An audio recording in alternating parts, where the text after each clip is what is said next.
Universidad Pontificia de México. Fundada en 1553, es la Universidad del Papa y de los Obispos de México. Licenciaturas en Teología, Filosofía, Derecho Canónico, Derecho Civil y Ciencias Religiosas. Diplomados en Espiritualidad y Mística, Teología, Filosofía, Latín, Hebreo, Griego, Antiguo y Nuevo Testamento, Liturgia y Religiones del Mundo. Taller para grupos litúrgico-musicales. Informes en www.pontificia.edu.mx o al 5573 0600.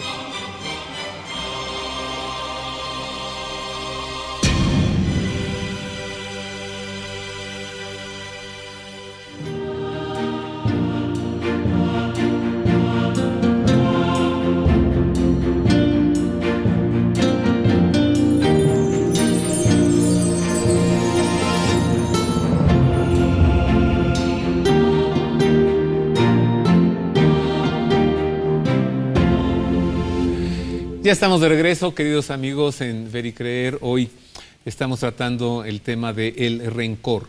Estamos quitándole su capa que lo oculta, porque además el rencor es algo que bien procura mantenerse discreto para que aquel que padece un rencor no lo expulse de su ser. Entonces hay que identificarlo, y de eso estamos hablando hoy. Y el tema nos lo está presentando un hombre sabio, ya lo dije y lo diré siempre, el doctor José Antonio Lozano Díez. Él es el rector de la Universidad Panamericana. El rencor, entonces, querido José Antonio, ¿sí sabe ocultarse, sabe disfrazarse, camuflajearse? Absolutamente. Y sobre todo porque los seres humanos interpretamos la felicidad o el rencor siempre. ¿Esto qué quiere decir? Que la felicidad, ahora me pongo en el extremo opuesto para entenderlo desde el punto de vista del rencor, no es lo que nos pasa, es cómo interpretamos lo que nos pasa. Esto es muy importante porque es la fórmula esencial de la vida. Las cosas que nos pasan pueden ser las mejores o las peores, dependiendo de cómo las veamos nosotros. Si nosotros vemos cómo interpretaba en algún momento, por poner un ejemplo, Santo Tomás Moro, estando encerrado en aquella torre, a punto de morir, y le escribía las cartas a su hija, le decía: soy profundamente feliz. No es lo que le pasaba, estaba encerrado y cerca de morir, sino cómo él interpretaba lo que le pasaba. Con el rencor es lo mismo. No es la ofensa en sí, sino cómo interpretamos esa ofensa, cómo nosotros llevamos esa ofensa y la hacemos parte de nuestro ser. Y como la hacemos parte de nuestro ser, perdemos visibilidad. Lo sentimos, pero no lo identificamos.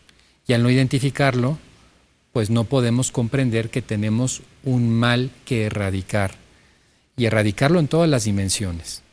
Muchas veces la gente, y empiezo con la dimensión física, llega al médico. Tengo dolores acá, tengo dolores allá. El médico dice esto puede ser estrés, pero no termina de interpretar dónde está el punto. Y resulta que lo que sucede es que las emociones se han convertido en una serie de sustancias internas que va segregando el organismo, que van afectando los órganos del cuerpo. Y por eso la gente se enferma. Al mismo tiempo, las emociones. Hace algunos años no se hablaba de la inteligencia emocional. El rencor también es una emoción. Y la inteligencia emocional, desde aquel famoso libro de Daniel Goleman, de hace unos 20 años aproximadamente, que revolucionó la comprensión de la inteligencia del hombre, diciendo, es que hay una inteligencia más importante que la intelectual, que es la inteligencia emocional. Ajá. ¿Cómo nos aproximamos a las cosas? ¿Cómo nos aproximamos a las emociones? ¿Cómo podemos soportar con madurez lo que nos pasa en la vida, las contradicciones que todos tenemos en la vida? En la vida un ser humano está estudiado con estudios científicos. El ser humano promedio tiene, por más bien que le vaya, 20,000 contradicciones, 20,000 problemas. Desde que se quemó con el café o se pasó un alto y le pusieron una multa, hasta el hecho de una gran desgracia, 20,000. ¿Y esas cómo las interpretamos? Las podemos interpretar con rabia, con rencor, y vamos acumulando el rencor, porque mientras más nosotros tenemos rencor, las cosas que nos pasan las interpretamos peor. O sea, el rencor atrae más rencor.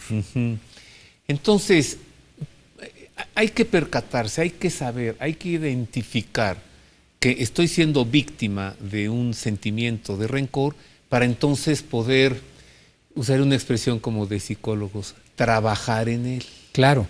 Si no lo identifico, no puedo eliminar este rencor. No solo eso, al no identificarlo, pienso que así son las cosas, que esto es lo tremendo, yo interpreto así la realidad. Entonces, si yo tengo un rencor terrible contra una persona, un rencor enorme contra una persona, lo que estoy pensando en el fondo es que la causa del rencor es esa persona y no yo mismo. Sí. Y la causa del rencor soy yo y cómo interpreté lo que esa persona me hizo, cómo interpreté la ofensa que esa persona me hizo. Entonces, viviendo un rencor, se está viviendo una realidad que no lo es. Una realidad paralela, una realidad que traigo yo en la mente, pero que no identifico. Entonces es esquizofrénico. Claro, es esa ruptura de los yos que decíamos hace un Ajá. rato. Esa es la esquizofrenia. Ajá. Rompes tu yo. El yo del rencor, que es el ego, ese yo que pienso que soy yo, está fuera de la realidad. Guau. Hay que eliminar el rencor, ¿no cree? Digo, después de lo que estamos escuchando, hay que identificarlo y eliminarlo. ¿Pero cómo? ¿Cómo eliminar el rencor? El rencor, tarde que temprano, suele derivarse en odio y venganza, lo que hace indispensable revisar este sentimiento hacia adentro de uno mismo para eliminarlo. Y para ello se requiere de un proceso que, aunque no es sencillo, sí es eficaz. Primero, identificar propiamente el sentimiento de rencor presente en uno mismo, pues no se compara con un enojo momentáneo que pronto desaparecerá, ni con el deseo de venganza. Observar las consecuencias para reconocer que el rencor está provocando malestar, ira y odio. Comunicar a personas de confianza o a un profesional este sentimiento que se experimenta a fin de obtener desahogo y consejo.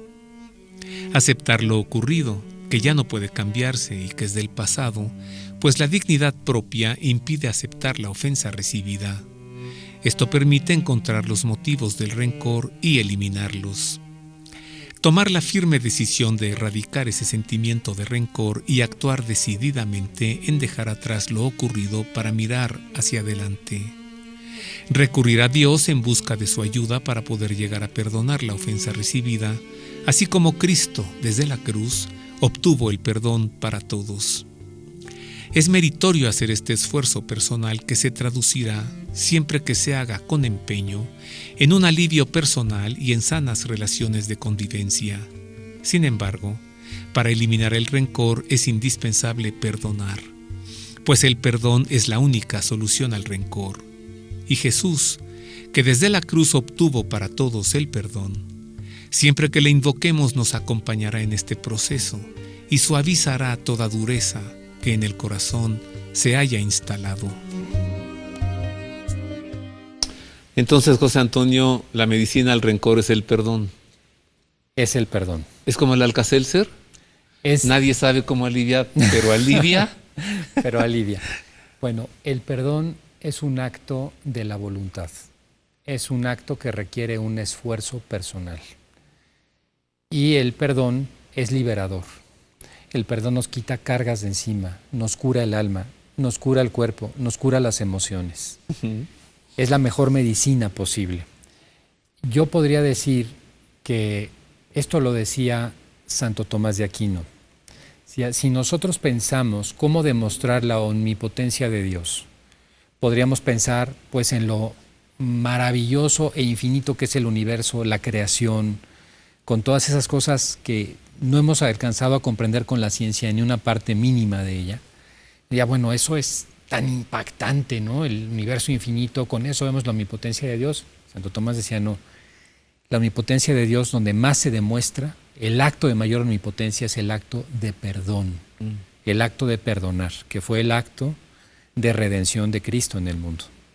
Entonces, ese acto de redención y de perdón es más omnipotente, nos hace más señores que cualquier otra cosa que podamos hacer en la vida.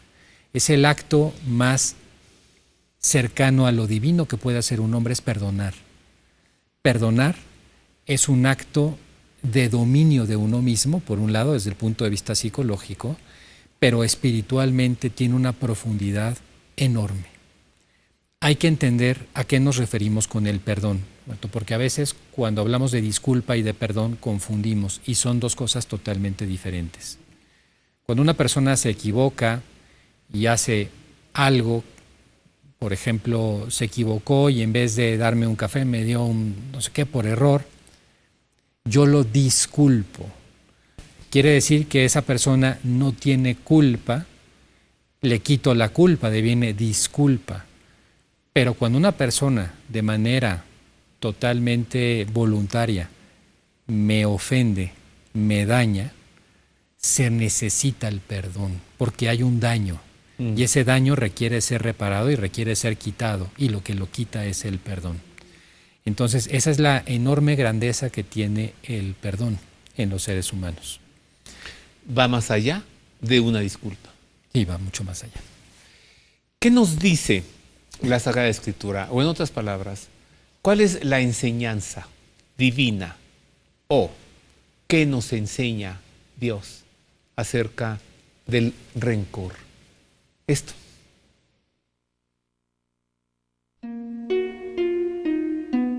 Las Sagradas Escrituras son abundantes en la palabra de Dios, que se refiere a guardarse de mantener rencor y en la obligación de perdonar las ofensas recibidas. En el Antiguo Testamento, el libro del Eclesiástico establece: sea cual fuere su agravio, no guardes rencor al prójimo y no hagas nada en un arrebato de violencia.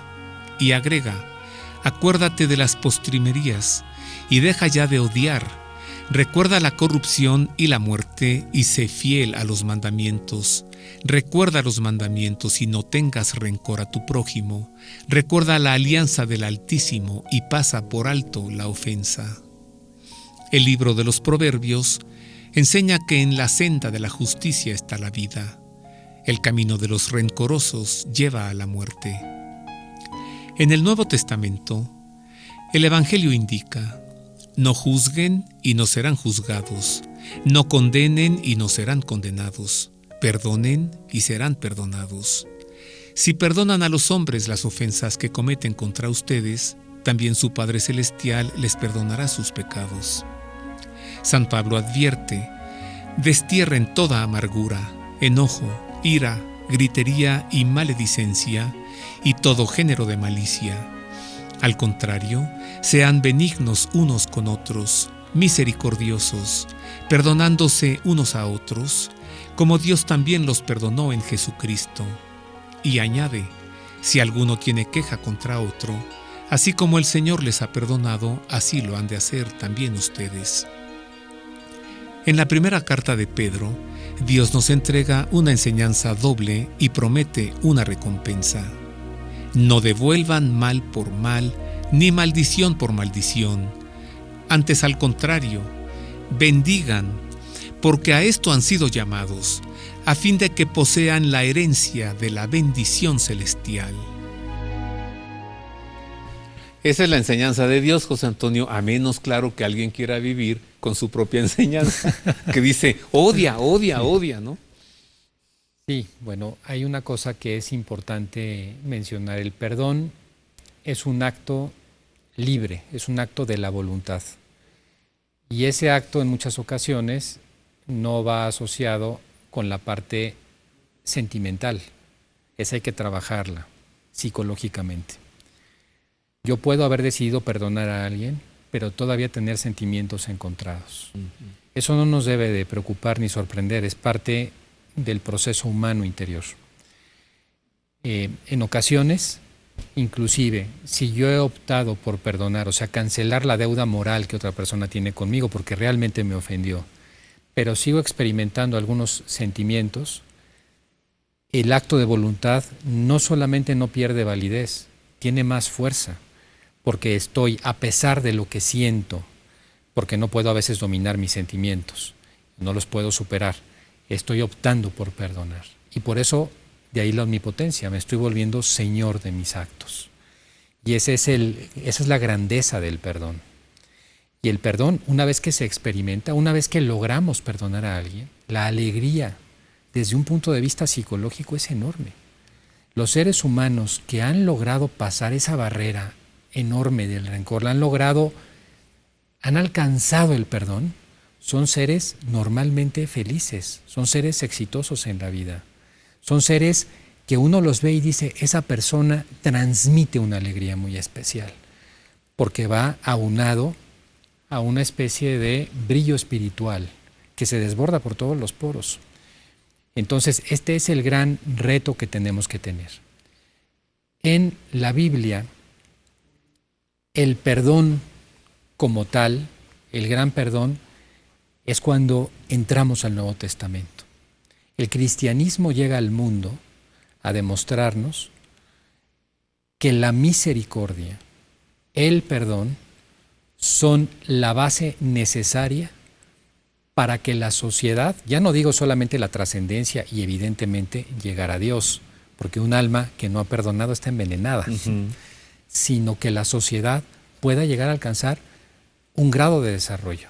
Una sociedad que está dividida, que está polarizada, es una sociedad que no puede desarrollarse de ninguna manera. Está rota por dentro, están rotos los agentes por dentro. Y creo que aquí es donde tendríamos nosotros que trabajar mucho. ¿Cuál es uno de los problemas más importantes que tienen las sociedades modernas?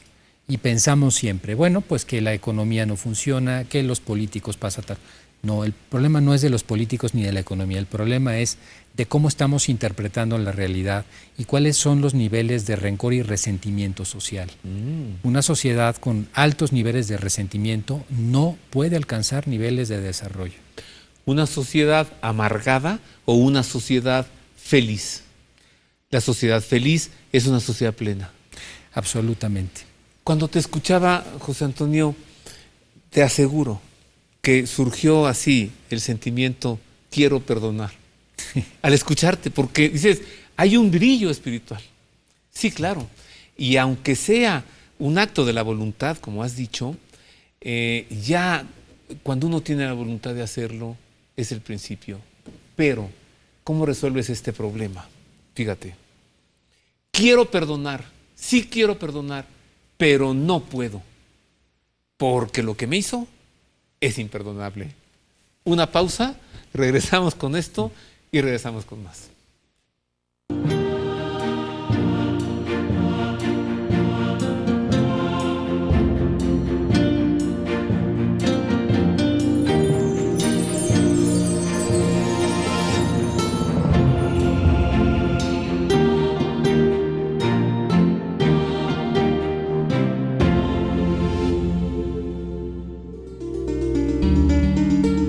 Después de haber pasado el duro confinamiento y sequía sacramental, es tiempo de alejarnos de los ruidos e inquietudes que sobrecogen nuestro corazón y caminar de la mano de María a los santuarios donde Dios se reencuentra con sus hijos arrepentidos.